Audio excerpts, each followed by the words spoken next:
দর্শক, এই গরুটা যেটা আপনারা দেখতে পাচ্ছেন, এই গরুটার জ্বর হয়েছিল। আজ 3 দিন 4 দিন হচ্ছে জ্বর। গরুটা এখন থেকে 3 দিন শুয়ে আছে। গরুটা ওঠে না। গরুটা 5 মাসের গর্ভবতী। মূলত জ্বরের কারণে দুর্বল হয়ে গেছে, গরুটা উঠতে পারতেছে না।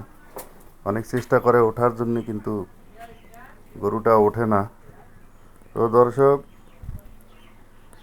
এই জ্বর হলে অনেক গরু দুর্বল হয়ে যায়। তো এটাও এরকম দুর্বল হয়ে গেছে। ইনশাল্লাহ চিকিৎসা করব। চিকিৎসা করলে ইনশাল্লাহ দেখি আস্তে আস্তে কেমন হয়।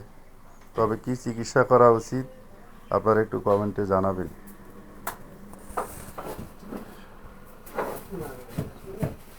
ওঠ ওঠ ওঠ ওঠ ওঠ ওঠ ওঠ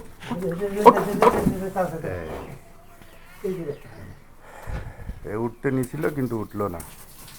একবার খাওয়া হয়ে গেলে হ্যাঁ, একবার উঠলেই হলো। বল